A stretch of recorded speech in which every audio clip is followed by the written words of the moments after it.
You're listening to the DownShift podcast, taking you trackside for all things motorsport.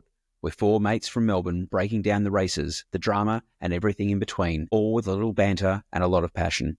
If you love motorsport and cars as much as we do, make sure to hit that subscribe button so you're always on the grid with us. And if you really want to join the team, leave us a 5-star review and support the show through Patreon for exclusive content and bonus perks. So it's lights out, drop the clutch, and let's get racing.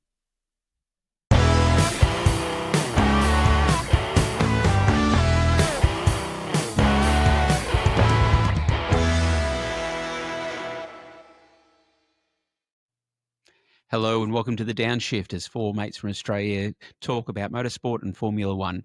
We're just coming off a weekend of no racing, so we're looking forward to a start at Suzuka later this week. But to start things off, there's obviously been a lot of noise in the press, which Lockie and I spoke about in our Downshift pit stop, with the fact that Red Bull have now dropped Liam Lawson down to the Visa Cash App Racing Bulls and have finally promoted Yuki Tsunoda. So, Lockie, how about you kick us off with your thoughts on the promotion? Personally, I think it should have actually been that way to start with. I don't know why they threw Liam in that car to begin with. I thought Yuki had done enough and deserved an actual seat in the Red Bull Racing Team 1. So I think they've got it right. Unfortunately, it took 2 races to do it. The 2 questions remain: can Lawson live up to expectations now driving for the Racing Bulls? And can Yuki drive the uncontrollable car that is, or will he join the graveyard of drivers that have preceded him? Nathan, thoughts on that?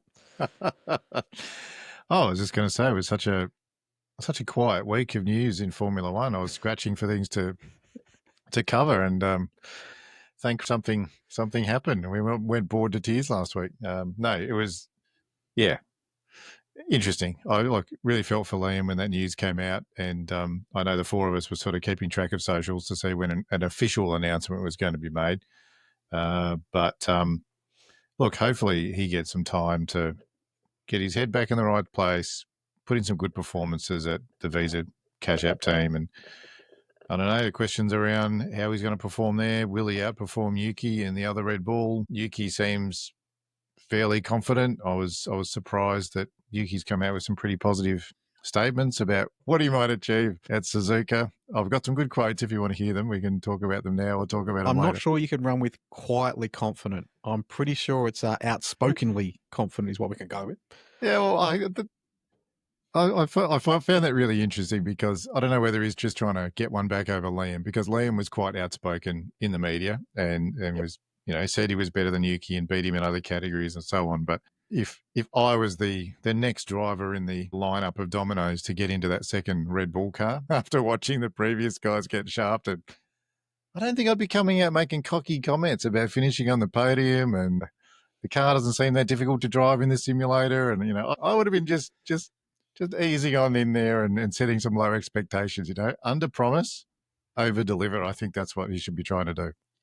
Yuki's just decided to take up his red wine taste, just join Daniel Ricciardo at the end if things fall in a heap for him.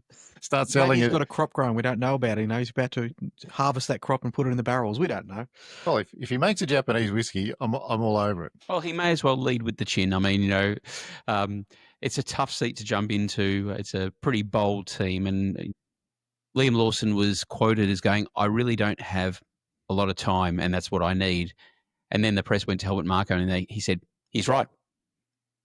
But he did want Liam presumably to go straight after the first race, which, I laugh at the statement from Christian Horner saying we have a duty of care to Liam Lawson, and that is why we're putting him back into the Racing Bulls team. If they had a duty of care and really thought about it, they wouldn't have put Liam into Red Bull at the first place. They would have put him into Racing Bulls, let him develop in that team, and promoted Yuki before the season even started. They seem to put a lot of time into preparing the drivers for PR. They have their PR advisors when the drivers are there going, "This is what you're going to say. This is what's going to come up in the talk. This is what this is what we're going to say about it." Perhaps they should do the same for Helmut Marko as well, as go, "This is the questions, and maybe this is how you should answer the questions." No, Christian's come out and defended Helmut, saying, look, Helmut's from a different generation. He's 82 years old. So, that's just the way things are. And it's like, you can't do that anymore. We're now in a society and a time where we've actually got to be considerate in regards to what we're saying. We've got to be careful in the words we choose, but also we have to look after the people that are around us. And I think to our comments in a previous podcast this is where we're seeing the old cut and thrust and the real give a crap sort of attitude in regards to the teams really changing, and we're seeing that through the likes of the other teams who are being collaborative, supporting their teams, creating a high performance team and a no blame culture, is the teams that are coming out and doing really well and performing. But what I find baffling is that we saw during the week, it was nothing official, but looked like it was from a good source that Helmut wanted Lawson gone after Melbourne, race 1, right? So Red Bull have all the data from Lawson's laps, all of his performances, Yuki's performances, Perez's performances. Like, Formula One teams have that much data, it's unimaginable about driver quality in the simulator, on track, practice sessions, whatever. What are they doing? It baffles me that if he wanted him out after round 1, like what I really don't understand. There's got to be something else going on at play, or really poor decision making. So it will be very interesting to see what happens this year with regards to Red Bull and their plans, their junior development program. Like, what message is this sort of activity sending to all of the junior drivers that are contracted to Red Bull from F2, F3, all the way down? Like, they reach right down into junior karting ranks. Like, they will spot talent, give them a Red Bull helmet, give them a basic deal, because they're trying to capture young drivers to build them up and get them through into F1 like all the other teams are. Like, it just baffles me. After one race, like, you've got all the data. How did that happen? How did that happen? So drivers that are in like that Red Bull development stage, what happens if they get a tap on the shoulder from, Toto or Fred Vassar and go, hey, look, we want you to come over and be one of our drivers potentially? They're going to get fleeced of drivers if they don't look after them. That's it. Yeah. Where's the development? What have you got to look forward to? Where's the support? Not just development's one thing, but you've got to support them. Yeah, and a junior driver can argue, like, where's the support there? Like, you've told me I've earned my right to get to that top level team, and I got lucky to get one race, lucky to get 2 races. That was it. Like, it just seems crazy to me. So yeah, it'll be interesting to see how this unfolds, because there'll be more and more stories coming out of it. Well, Liam set a new record, the fastest driver to lead the Red Bull teams. And who's to say that Yuki won't be having the same issues? Yuki can come in, do 1 or 2 races and find the car to be impossible to handle, perform just as badly or only a little bit better. And the question is then, where does Red Bull go after that? You talk about their development team. All their drivers haven't hit 18 yet. So, you don't have any of the upcoming drivers. And so this is where they need to look outside of Red Bull to get someone who is experienced and actually knows how to drive an F1 car to be able to come in and do that. And I think you won't have anyone who'll want to do it, because if you look at it from the perspective, presumably, and it was rumoured that Alex Albon was approached over the winter to come and race for Red Bull. He went, no thanks. So any driver worth their salt. Well, it was actually David Coulthard was saying that, watching Carlos Sainz last season, you watch what he extracted, and he was very good. Like, if you watch what he could get out of that car compared to what these other guys have just done, he's gone, well, you look back and go, oh my God, he was actually really good at actually drive that car. Whereas, these two, Lawson stepped in, can't handle it. Now, if Yuki steps in, can't handle it either, they've shot themselves in the foot, because they've said it's actually the car, and they're going to have to redesign that. But what do you do for the rest of the season? You just write it off and go, that's it. We'll put the queue in the rack, focus on 2026. Yeah. I don't know what options they'd have apart from maybe the Colapinto option. But again, he's essentially a junior, near rookie as well. He hasn't done that many races. Perez, rumour is he's a front runner for Cadillac next year, so I doubt he'll be interested in going back to drive for Red Bull. Yeah. So, I mean, Yuki has to deliver. And I thought you were bringing another driver into the mix. Oh no, it's maybe a combination of Liam and Yuki would be good. Like, we call it Lukey. Probably Yuki can operate the pedals, Liam can steer, and away they go. Or you can fix that in editing, Christian. Otherwise, fine. It's all good. So I saw I saw a quote from Yuki today, speaking of easing in and taking it easy and working your way into the car. Quote from Yuki, I spent about 2 days in the simulator. From that experience, I didn't find the car to be that challenging to drive. End quote. End quote. I wouldn't be coming out saying stuff like that. Like when the rubber hits the road at Suzuka, I know it's a track he knows really well and he should be pretty good there. If he doesn't do well, like he's just setting himself up for failure. So, yeah. But it's a track that Liam knows also, you were saying last time. He does. Yep. Yeah. He's raced there before. This next race can be very interesting. I think a lot of eyes will be on, sure, McLaren will be at the front and everything else, but yeah, there'll be a lot of eyes on Red Bull to see how Liam and Yuki, or Luki as we're calling them now, will perform on the weekend. Can you imagine those two walking into the paddock on Thursday for press and Friday for practice? Like it'll be phenomenal. And I know that side by side. Yeah. Well, one on top of the other if one's doing the pedals. But if Lawson by now will have to come to terms with it, he will be absolutely gunning to beat Yuki in that V10 Cash App car. He will be absolutely pumped up to do it. So 100% excited to see how this weekend unfolds.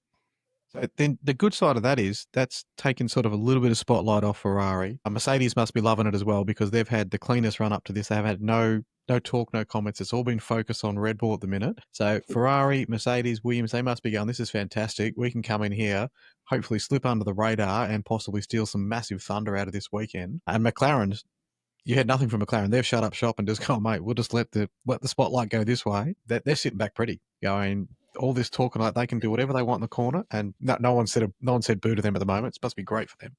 Oh, they'd be laughing. And as the dust settles from this last momentous explosion in Formula One, the next person standing there worrying about his seat is Jack Doohan. Absolutely. So the spotlight's gone off Jack for a couple of races, even though a bit of a lackluster performance. But yeah, I think you're mentioning, Happy, there's a rumour around his contract. Yeah. Oh, look, there was people in the press talking about he had a 5 race. 5 years. He'd be lucky to get 5 years. 5 race deal. Colapinto obviously had been signed to like a 3-year contract. Reading on a couple of websites the last few days, it sounds like Alpine will have an option to terminate after around 6 races if their results aren't satisfactory, which it's not unusual in Formula One. Like usually they're in a driver contract, you'll have performance clauses in there to retain your seat and also give you the option of leaving if the team's not delivering you the car or reliability. So either way, it's probably a pretty standard clause, but six races is really short. Like, I know we're going on about 1 or 2 races for Liam, but in the normal world of Formula One, having a 6-race contract at the start of your career is extremely short. So he has to perform. I don't know if his performances have been good enough so far. We don't know what the metrics are, but it sounds like there are metrics in place to measure him. Well, Antonelli was told till end of 2025. That's his contract. So as a brand new rookie, he's been given his 12 months. And you're right, there's always clauses and, ways out. But, yeah, to sit there and go, you got 5 races, it's sort of go, that's a lot of time to get up to speed. And, yeah. Well, it's not much time at all, really. Like 12 months is a decent amount of time for a driver to start getting quick and to gain time on his more experienced teammate. But 5 or 6 races, all flyaway races as well. So they're not European-based races. You're traveling, learning new tracks perhaps. I know Jack's done a lot of driving in Europe in F2. I don't know if he's driven all the tracks on Formula One circuit, but not long at all. I think he went around to Yuki's house and used Yuki's simulator, so he's all good. Didn't find the car very challenging either. No. So he's probably more experienced in the Red Bull than he is in the Alpine. I think he had the settings down low, though. Had it on easy mode. The driving line, brake assist, steering assist. It's probably set up for the S2000 as well, as opposed to the F1 car. But Swags, to your point, and this is where Antonelli, he's been given 12 months. As a rookie, that they're coming in fresh, they're learning, and they're going to make mistakes. They're not going to be performing at the peak of what the seasoned drivers are. And you look at Max and Liam, that's definitely not going to be the case. We even saw in Drive to Survive that Liam was a couple of tenths off. Now, this was in the older model obviously, to Nathan's point, they've got data that they're looking at. So they've made decisions on more than just that. You need to give them some time to be able to settle in, to actually understand the car and get a feel for being an F1 driver with everything that comes with that. To Happy's point is that they are flyaways. These guys are dealing with jet lag. They're dealing with different time zones. They're dealing with the media scrum that's around them as they're going through and doing this. So it's getting to a point of just reckless desperation with some of these teams that, when you're talking about 2 races or 6 races. We're used to the silly season through the summer where there are driver changes. This is where halfway through the season, the teams will review, they'll have conversations, and they'll make decisions going into the second half or make decisions for the end of that season. We're at the end of the regs. So the cars are at the point of which they've been developed to their nth degree. They are making tweaks and they're starting to develop the 2026 cars. So get a feel for all the drivers, then build the team around the drivers and the new regs into 2026 and go in there strong. Yeah, set them up for 26. Because they're not going to change that second Red Bull car to suit Liam. Well, not anymore now, but they were never going to change that car radically to suit Liam while they're trying to develop a 26 car. There wouldn't have been time. No, it'll only be tweaks and things like that. Everything else will be focused on 2026. So what you see in that car is what you get this year. You might tweak the suspension setup, the aero setup, tiny amounts, but it's not going to change the complete drivability of that thing. I mean, obviously it's easy in hindsight, but maybe they would have been better off keeping Perez for this year and looking at Liam in the next year and getting him as a reserve driver, through the season, give him a few races where the results didn't matter if there was an emergency or a backup driver or whatever, and then crack in at 26 with a new car where everyone's starting again. The other side of the coin is that the teams are always looking for the next best driver. So Antonelli got signed up. He was a known good talent. Colapinto, I think, is pretty highly regarded by the teams from what I know. So it's quite likely that Colapinto signed a deal with Alpine with the understanding that he would get a race seat soon, and he'll probably have a clause to exit if they don't get him a race seat, either in their team or another one. So there's also pressure from the team to try and retain the quality driver and snap them up so they don't go elsewhere, which is probably why they've given Colapinto the contract. They're just trying to cover their ass with 2 drivers. But yeah, you make a good point there, Dan. Like it's tough for anyone. Like, what do you do for development before the 2026 car? But either way, the teams are trying to find a good teammate balance going into 2026. And that's where you've probably got teams like McLaren and perhaps Aston Martin, where they've got the same drivers as last year. They don't have to worry about that. They're going to do what they did for this year and just go through and then worry about the car and then work into next year.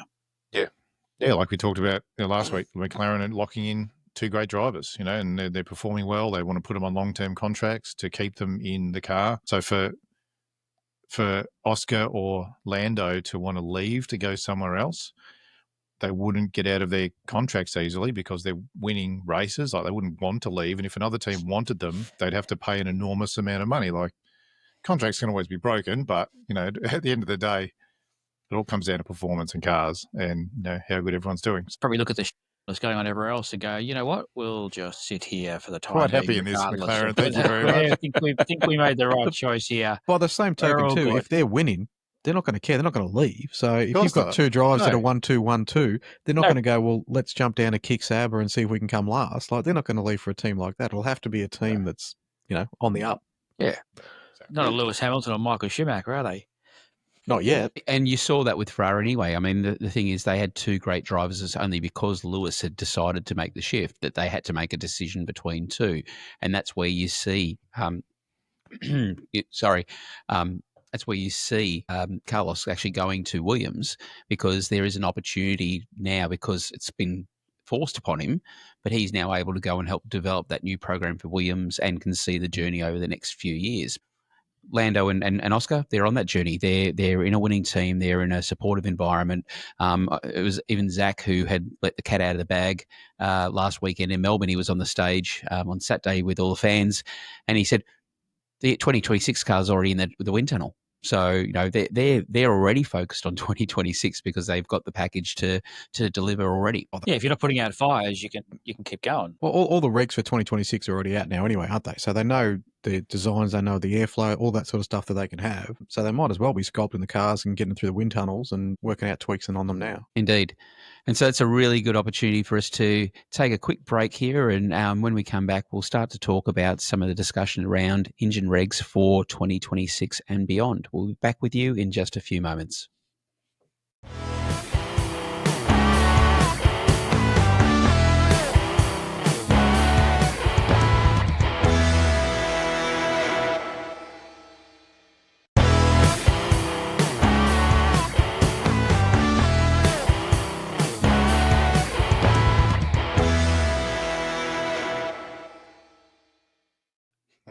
And welcome back to the Downshift as we're looking at the news that's popped back up again since Ben Silliam had spoken at the start of the year, floating the idea of bringing V10 engines with sustainable fuel back into Formula One.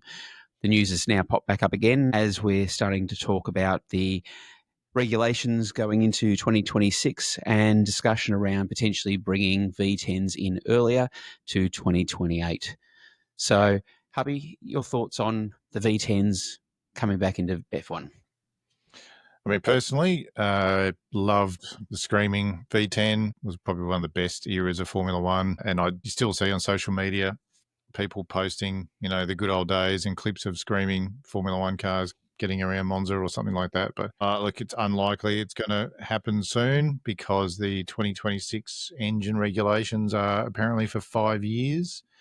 And there's just such a significant amount of cost and time that goes into developing the engines for Formula One. Like none of the engine manufacturers are going to want to flip in a year or two to go back to V10. So, yep, I think nostalgia is great. I think the old school fans would love to go back to something like that. I think most of the drivers would probably love to go back to a simple engine formula without ERS and deployment and all the electronics they've got these days.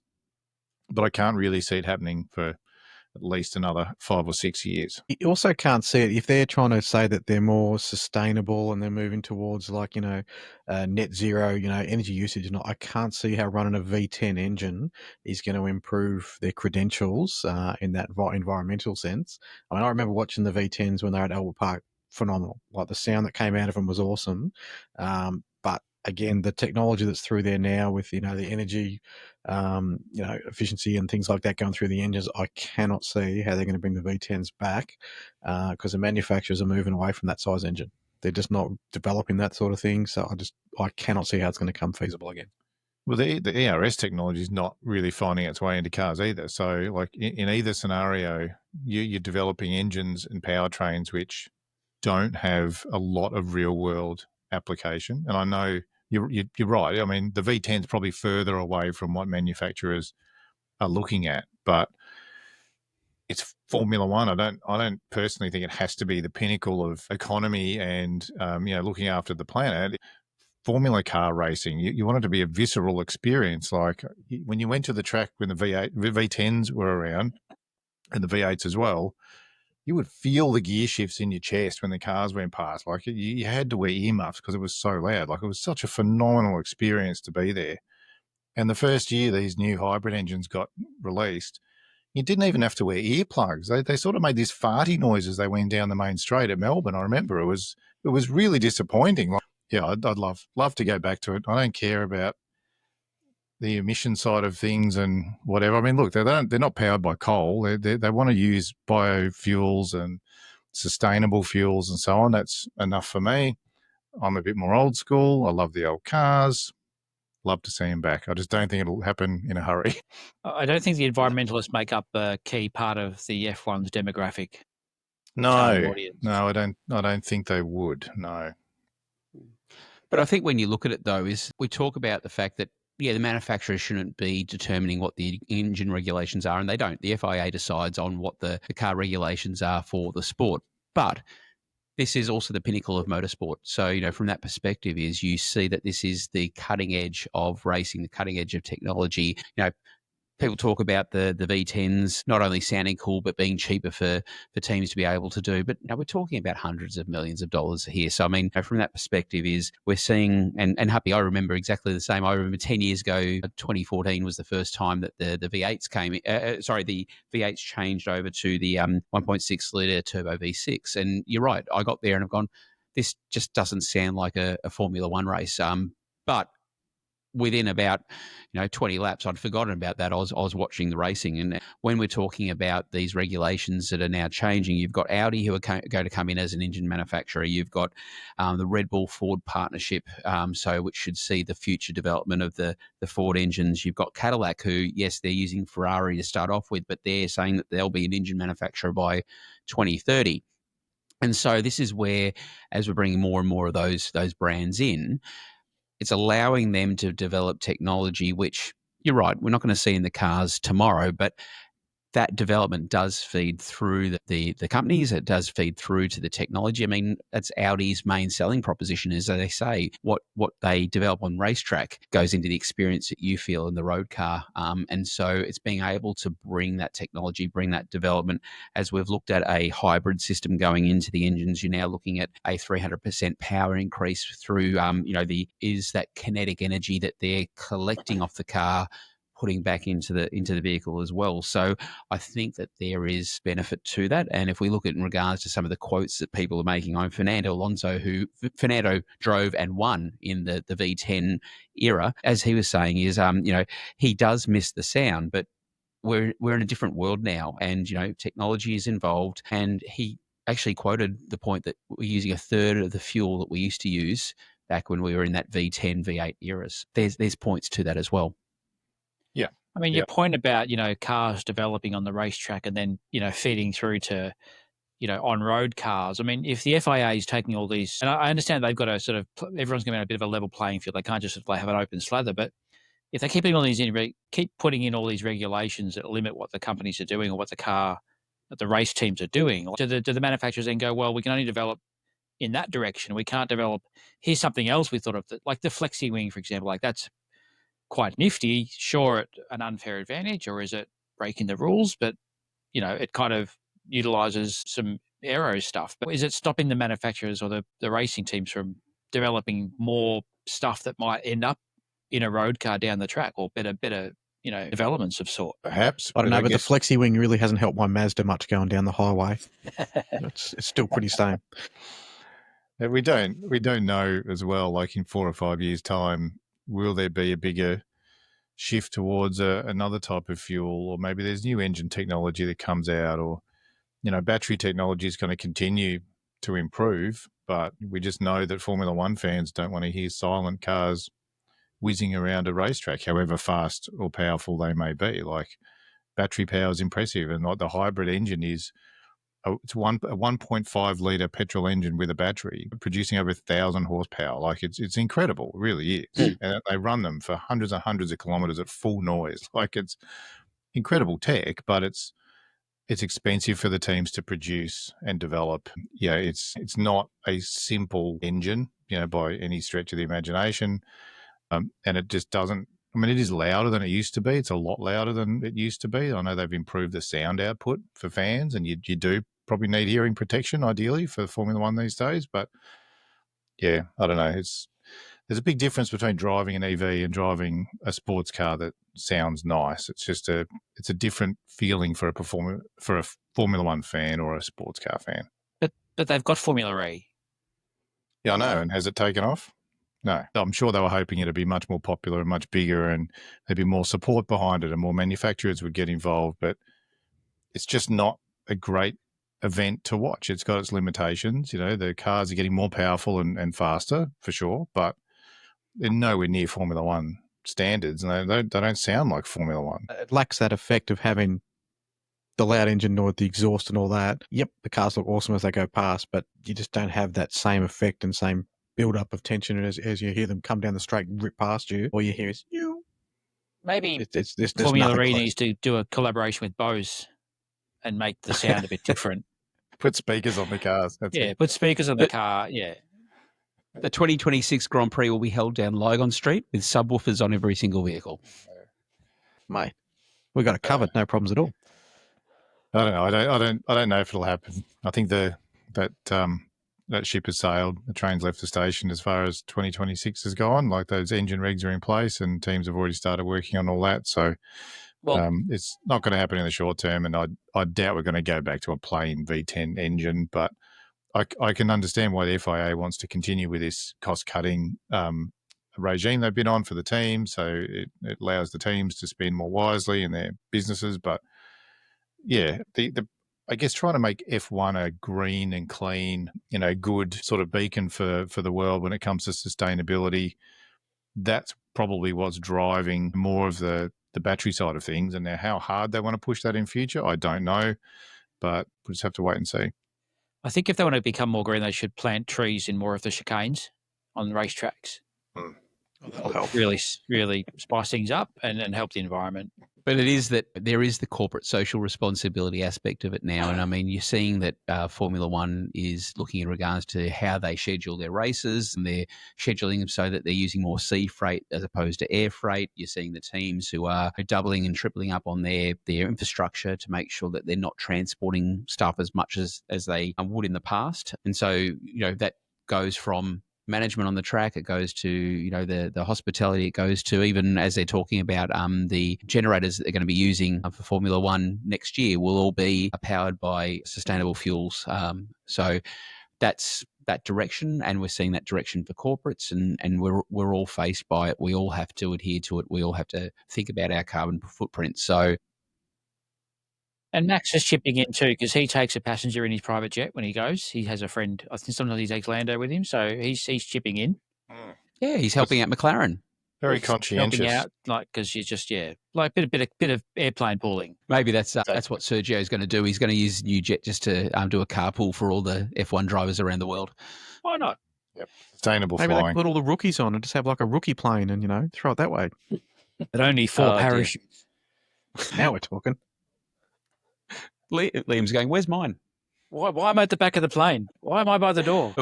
We're obviously going to see, and this talk about bringing the regulations forward, I don't think it's got any sort of legs on it. You've got Audi who have come in, who have signed up knowing that they're going to be an engine manufacturer. They're working on the 2026 engine, which is going to see them through to 2030. So, I don't think we'll see any changes before 2030 in regards to engine regs. Wishful thinking. Yep, I agree with you, Christian. I can't see it happening. Well, there you go. With that consensus, that brings us to the end of this episode of the Downshift. So thank you, everyone, for joining us. Thank you, Lockie. Thank you, Schwags, and thank you, Huppy. As always. We'll be back with everyone on Thursday as we do our preview of the Suzuka Grand Prix in Japan. So be sure to like and subscribe this episode so that then you're ready for when the next episode drops on Thursday morning Australian Eastern Standard Time at 7 a.m. We'll see you on the next lap.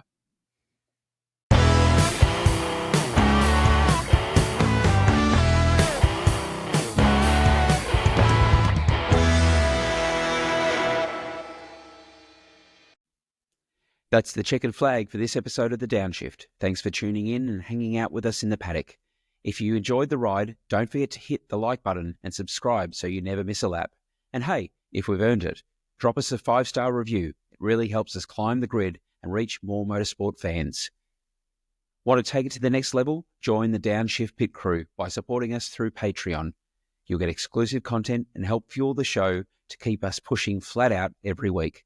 Until next time, keep it fast, keep it fun, and we'll catch you on the next lap.